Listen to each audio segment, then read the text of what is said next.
TSSC पेट के लिए छंद को पढ़ने वाले हैं। ठीक है, पेट में ये मान के चले कि हिंदी में छंद आएगा, 1 नंबर का आ भी सकता है और नहीं भी आ सकता है, मैं इसकी गारंटी आपको नहीं दे सकता। लेकिन हाँ, इसके बाद के जो भी एग्ज़ाम होंगे मेंस के लेवल के, मतलब लेखपाल वीडियो या जो भी आती हैं पेट के बाद, उसमें तो हिंदी में छंद एक प्रश्न आपको पूछेगा ही पूछेगा। मैंने देखा है लोग छंद तो पढ़ते हैं लेकिन फालतू चीज़ें पढ़ते हैं, मात्राओं को दिन भर गिनते रहते हैं, उसका कोई मतलब नहीं है। मात्रा आप एक बार समझ लीजिए कि उसको गिनना कैसे है, बस उसका काम खत्म है। बाकी एग्ज़ाम में कैसे प्रश्न आते हैं ये मैं आपको इसी वीडियो में समझा दूँगा। आज हम लोग देखिए छंद को पढ़ेंगे कि छंद को पढ़ना क्या है, समझना क्या है। स्टार्ट करते हैं अपने छंद को सीधे।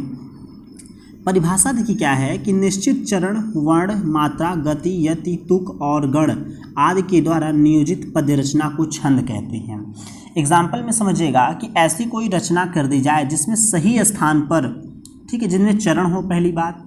दूसरी बात कि उनमें जो गति है, मतलब उनको पढ़ने का जो तरीका है, जो प्रवाह है, वो किसी सिस्टम से रहे। दूसरी चीज़ कि उसके जो अंतिम वर्ड है, जिसे हम कहते हैं राइमिंग वर्ड, वो भी क्या हो, सिमिलर हो। ऐसी चीज़ों को हम क्या कहेंगे, छंद कहेंगे। बातें समझ में आ रही हैं? जो बंधे हुए हों, जो किसी न किसी व्याकरण से क्या हो, बंधे हुए हों, व्याकरण के विषय वस्तुओं से बंधे हुए हों, उसे हम कहेंगे छंद। अगर जो बंधे नहीं होते हैं उन्हें हम कहते हैं छंद मुक्त। ठीक है, अब देखिए आगे की ओर थोड़ा सा बढ़ते हैं। क्या है आगे? आगे देखिए चरण की बात कर रहा है कि चरण क्या है। चरण को समझते हैं कि छंद में हमेशा 4 चरण होते हैं। जैसे आप कोई भी छंद देखेंगे, जैसे चौपाई है ना, जय हनुमान ज्ञान गुण सागर वाली चौपाई, ये क्या है, छंद, चरण, चौपाई है ये क्या होगा, दोहा छंद होगा। क्यों? क्योंकि इसमें हमेशा 4 चरण होंगे। अब देखिए ध्यान से कि जो 1 और 3 वाला चरण है, पहला और तीसरा चरण है, उसे हम कहते हैं विषम चरण। ऐसा क्यों कह रहे हैं, आगे आपको सब एक एक बात समझ में आएगी।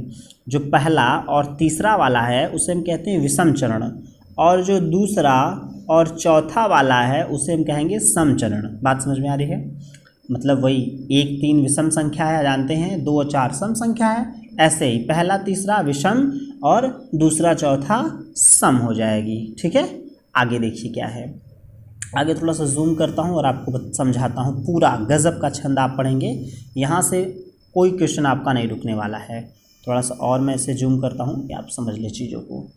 चलिए क्या देखिए कि कई बार ऐसा भी होता है कि चरण 4 होते हैं किंतु उन्हें 2 लाइनों में ही लिखा गया होता है, जैसे दोहा और सोरठा। आपने कई बार ऐसा देखा होगा, जो दोहे देखे ना, दोहे हमेशा 2 लाइनों में ही लिखे रहते हैं। तो इसका मतलब ये नहीं कि उसमें सिर्फ 2 ही चरण हैं। ठीक है, दोहे हमेशा 2 लाइनों में लिखे रहते हैं, सोरठा 2 लाइनों में लिखा रहेगा, रोला 2 लाइनों में लिखा रहेगा। इसका तात्पर्य ये नहीं है कि ये छंद नहीं होंगे, इसमें ये भी छंद हैं और इनमें भी 4 चरण होते हैं। आप देखेंगे कि इनके बीच में एक कॉमा हल्का सा लगा रहता है, छोटा सा कॉमा लगा रहता है, वही क्या हो जाएंगे आपके चरण। वहीं से यहीं से चरण गिनना स्टार्ट। आगे वाला 1, ये 2, ये 3, फिर ये कॉमा, ये 4। बात समझ में आ रही है? चलिए आगे की ओर बढ़ते हैं। पंक्तियों को दल कहते हैं। ये आपके काम की चीज़ नहीं है, ये मेंस के लेवल की चीज़ है, इसे आप स्किप कर सकते हैं।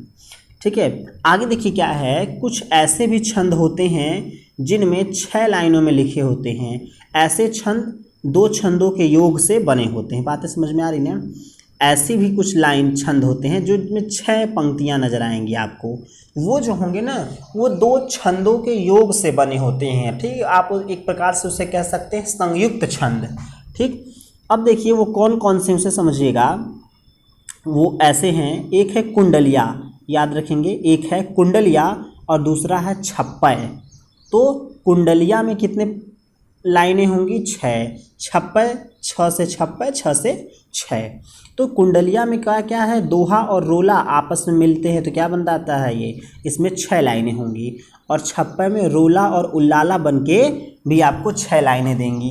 तो ये आपके लिए बहुत महत्वपूर्ण है मेंस के लिए कि आप इसको रट्टा मार लें कि कुंडलिया का निर्माण दोहा और रोला के माध्यम से होगा और छप्पय का निर्माण रोला और उल्लाला के माध्यम से होगा। तो आप इससे याद कैसे करेंगे, दोहा रोला उल्लाला, दोहा रोला उल्लाला। तो रोला दोनों में मतलब बीच में है, दोनों को आप एक एक दोहा को, एक रोला को आप दोहे में डाल दें और एक रोला को उल्लाला के साथ डाल दें, ठीक है। दोहा, रोला का स्क्वायर और उल्लाला, इतनी सी चीज़ें आप याद कर लिए तो कुंडलिया और छप्पे की कहानी खत्म हो जाएगी। आगे वर्ण और मात्रा, ठीक है। वर्ण और मात्रा मैं आपको एक बार लास्ट में समझा दूंगा, मैं आपको इधर चलिए समझा देता हूँ, ठीक है। इसे पहले थोड़ा सा मिटा देते हैं ये, फिर इसके बाद आपको मैं समझता हूँ। वर्ण आप जानते हैं, वर्ण मैं आपको पढ़ा चुका हूँ, वर्ण तो मैं आपको कतई नहीं बताने वाला, आपको खुद से समझना है कि वर्ण क्या है। मात्रा भी, ठीक है, जैसे अ आ इ ई की मात्राएं होती वही मात्रा भी है। अब एक छोटा सा आप समझ लीजिए कि जैसे मैं लिख देता हूँ गणेश, मैंने लिखा यहाँ पर गणेश। अब देखिए इसमें मात्रा, इस शब्द में मात्रा कैसे गिननी है यही समझते हैं। ग जो है ये क्या है, इसमें कोई मात्रा है नहीं, ये हर्ष हो जाएगा एक। ड़ जो है इसमें देखिए एक ही मात्रा है ना, जब मात्रा किसी पर आए तो उसे क्या गिनते हैं, एक ही गिनेंगे। और स है तो इसमें क्या हो जाएगा, ये भी एक हो जाएगा। बात समझ में आ रही ना। अब अगर हम लिख देते हैं राम, मैंने लिखा राम, राम में कैसे गिनेंगे, तो देखिए राम में कितनी मात्राएं हैं, दो, तो दो को हमेशा ऐसे बनाते हैं एस की तरह, और म में कितनी मात्राएं हैं, एक। बात समझे, मात्रा को हम लोगों को ऐसे गिनना है। कहानी समझ में आ रही है जैसे आपको। देखिए और एक एग्जाम्पल जैसे मैं लिखता हूँ, जैसे रोला, रोला आता है ना, चलिए रोला में आप देखेंगे रो की मात्रा क्या होती है, डबल होती है, दीर्घ होती है, तो दीर्घ मात्रा को ऐसे कर दिया, और ला है ये भी क्या होगा, दीर्घ। तो इस पूरे शब्द में कितनी मात्राएं होंगी, 4। कहानी समझ में आ रही है, आगे की ओर बढ़े। चलिए ऐसे ही अगर हम लिख देते हैं शंकर, मैंने लिखा शंकर, तो संग है एक मात्रा होगी तो एक हो गया, क में एक मात्रा एक हो गया, र में एक मात्रा एक हो गया, कितना आ गया, 3 आ गया। कहानी समझ में आ रही है। चलिए अगर हम लिख देते हैं पार्वती, तो पा है मतलब 2, इसमें देखिए व है र है, ठीक है, पार्वती आधा र है, अगर आधा र किसी पर हो तो उसको 1 से हमेशा करेंगे, और ये क्या है, बड़ी मात्रा है तो ऐसे, मतलब इसमें कितनी मात्राएं हो गई, 5। कहानी समझ में आ गई। मात्राओं को कैसे गिनना है, ऐसे ही हम मात्राओं को गिन लेंगे। आगे की ओर बढ़ते हैं, सीधे सीधे अपने चीज़ों पर आते हैं। यहाँ पे आइए और समझते हैं ना, ये यहाँ पे आपके काम की बात है, इसे समझिए क्या है ये। देखिए लिखा है कि छंद के भेद, कि छंद कितने प्रकार के होते हैं, तो आप याद रखिएगा कि छंद 3 प्रकार के होते हैं। छंद कितने होंगे, 3 प्रकार के। कौन कौन, एक होता है वर्णिक छंद, दूसरा मात्रिक छंद, तीसरा मुक्तक छंद। देखिए मैं आपके काम की ही बातें बता रहा हूँ, फालतू बातों को छोड़ दे रहा हूँ। सिर्फ आप जितना मैं बताता हूँ आपके काम की बातें उतना याद रखिए, उतने से ही आपका काम चलने वाला है। फालतू की चीज़ें पढ़कर आप अपना समय ही बर्बाद करेंगे और कुछ आप करेंगे नहीं। ये आपको समझ में आ रही बातें कि छंद के भेद, 3 प्रकार के भेद हैं। कौन कौन है, वर्णिक, मात्रिक, मुक्तक। वर्णिक, मात्रिक, मुक्तक। वर्णिक में भी 3 आते हैं, ठीक है, वर्णिक के भी 3 भेद हैं, सम है, अर्धसम है, विषम है। मात्रिक के भी सम है, अर्धसम है और विषम है, और मुक्तक के तो होंगे नहीं क्योंकि मुक्तक छंद होता है, ठीक है। आगे की ओर बढ़ते हैं। चलिए यहाँ से आपके काम की चीज़ें स्टार्ट हैं, इसलिए इसे बड़े अच्छे से आप समझिएगा। अब हम आते हैं सममात्रिक छंदों के बारे में, कि सममात्रिक छंद कौन कौन से हैं, ठीक है। आप देखेंगे अगर सममात्रिक छंदों की बात करते हैं तो अहीर, तोमर, मानव, चौपाई, ठीक है। अच्छा चौपाई है ये, चौपाई नहीं है। फिर देखिएगा इधर आपका चौपाई, पीयूष वर्ण, लावड़ी, रोला, गीतिका, हरिगीतिका, तोटक, सिस्सी, आल्हा। बहुत सारे छंद हैं, लेकिन हमें सबको नहीं पढ़ना है। हमें क्या क्या पढ़ना है, चौपाई, रोला, गीतिका और हरिगीतिका, इन्हीं चीज़ों को चारों को पढ़ना है। अब हम सीधे आते हैं अपने चौपाई पे, ठीक है। चौपाई को समझिए, चौपाई क्या है इसे आप समझ लीजिएगा, क्योंकि यहाँ से प्रश्न अब आने वाले हैं। क्या है चौपाई के बारे में, देखिए कि इसमें 4 चरण होंगे तथा प्रत्येक चरण में 16 मात्राएं होंगी। बस आपके काम की चीज़ ये 16 है, 16 उठा लीजिए। देखिए 4 चरण होंगे ये तो कंफर्म है भाई, मैंने कहा था कुछ छंदों को अगर हटा दें, जैसे कुंडलिया, छप्पे, इन सब को हटा दिया जाए तो बाकी सब में 4 चरण होंगे। तो 4 चरण कॉमन सी बात है, लेकिन ये जो आया है कि इसमें कितने होंगे, 16 मात्राएं होंगी। कुछ नहीं तो 100 बार आज तक पूछ चुका होगा कि चौपाई के प्रत्येक चरण में कितनी मात्राएं होती हैं। बात समझ में आ रही है। अब गिनना स्टार्ट कर दीजिए। यहाँ पे देखिए ये वाली जो पोर्शन है यहाँ पे आप थोड़ा सा गिनना स्टार्ट कर दीजिए।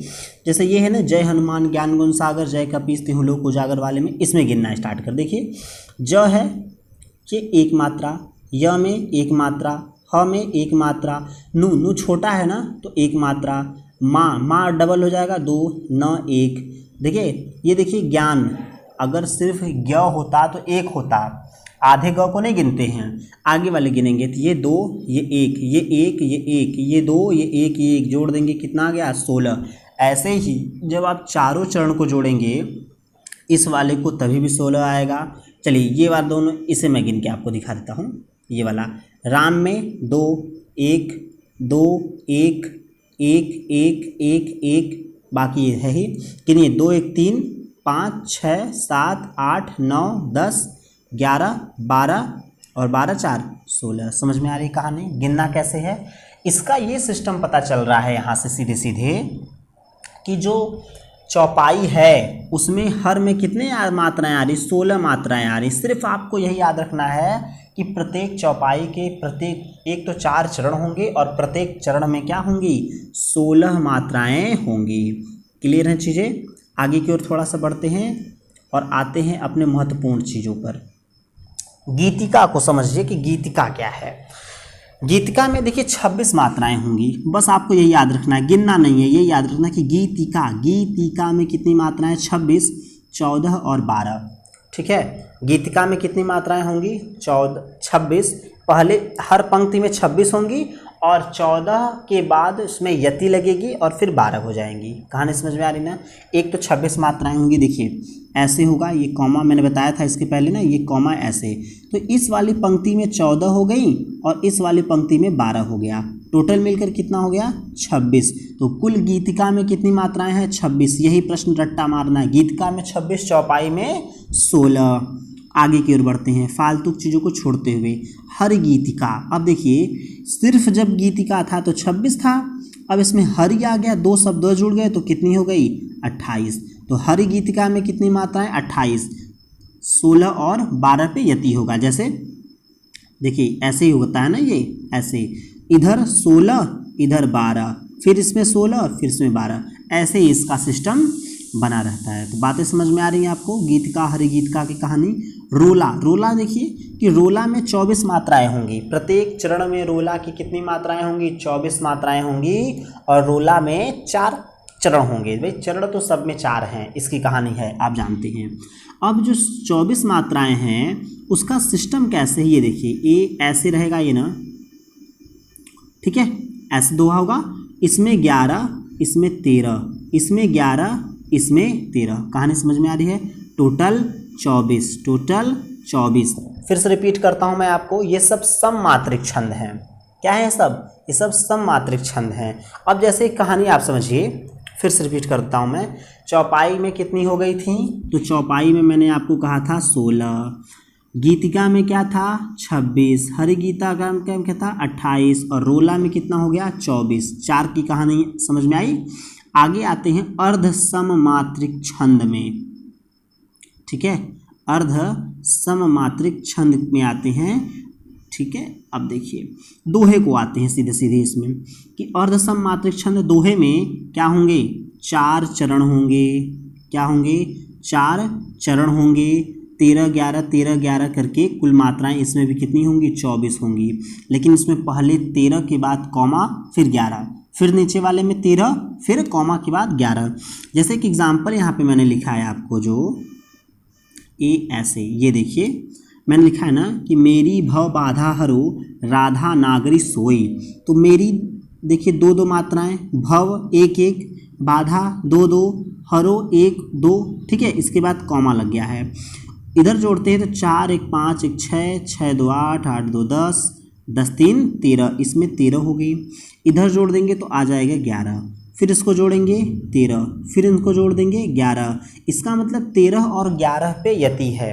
कुल मात्राएं इसमें भी कितनी होती हैं तो 24 हो जाएंगी। 4 मात्राएं हो गया, मात्राएं कितनी, सॉरी चरण कितने हो गए, 4। ठीक है, 13 11 13 11 करके इसमें सिस्टम होगा। आगे बढ़ते हैं और आगे समझिएगा तो थोड़ा सा अंतर आपको नज़र आ जाएगा सोरठा में। ठीक ना, सोरठा की कहानी समझिए क्या है। देखिए भाई, सोरठा आपको समझाता हूँ कि इसमें भी क्या होंगे, 4 चरण होंगे। और ध्यान दीजिएगा कि दोहा और सोरठा दोनों एक दूसरे के विपरीत होते हैं। अगर पंक्तियों को उलट फेर कर दिया जाए तो अर्थ अलग हो जाएगा, मतलब दोहा छंद अलग हो जाएगा। देखिए उसमें क्या था, उसमें 13 के बाद कॉमा फिर 11 हुआ करता था, लेकिन इसमें कहानी थोड़ी उल्टी है।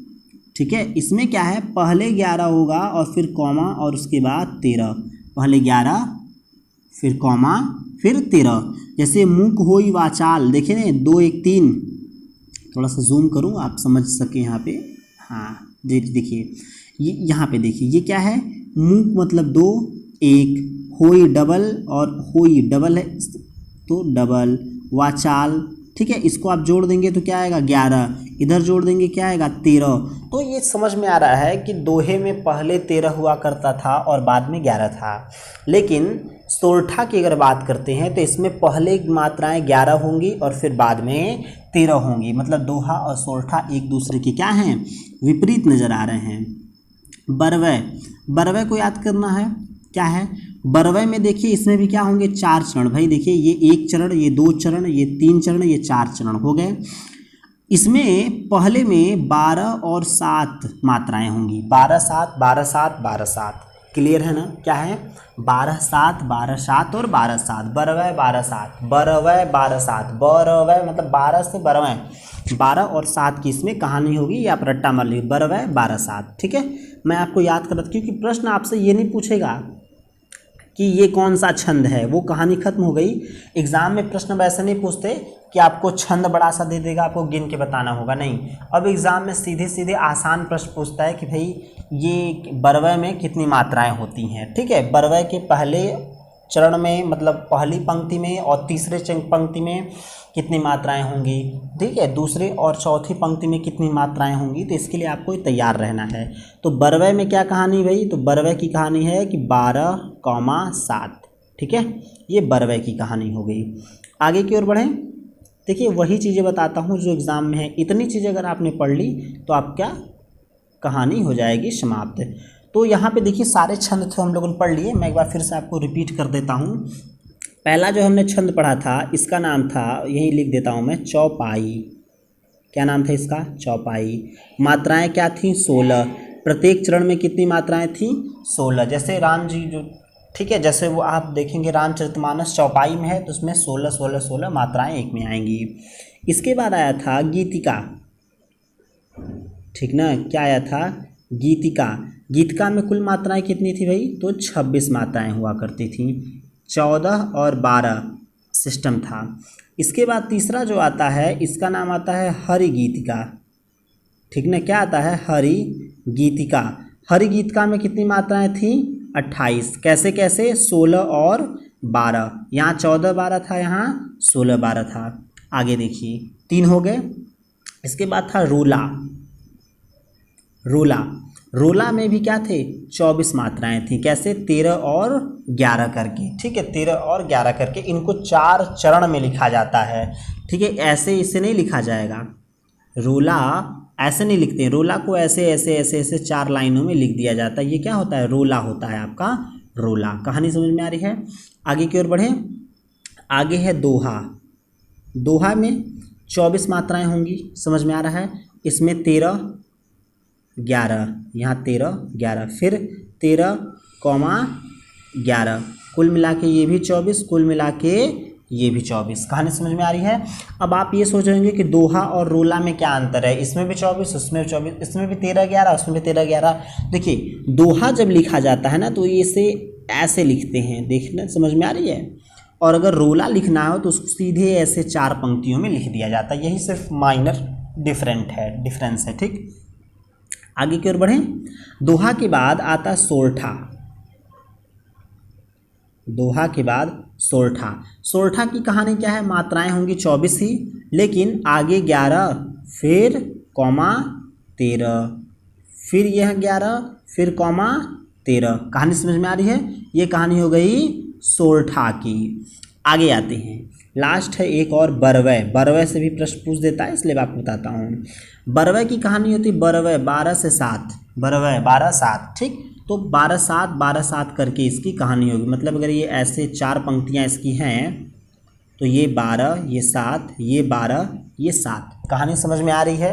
उम्मीद कर रहा हूँ कि चीज़ें आपको अच्छी तरह से समझ में आ रही होंगी। तो यहाँ से ये कंफर्म हो गया कि छंद को पढ़ना क्या है। मैं एक बार फिर से आपको रिपीट कर दूं कि आपको छंदों को गिनना नहीं है। हालांकि गिनना मैंने सिखा दिया, लेकिन गिनना नहीं है। आपको आता है गिनने, बहुत अच्छी बात है।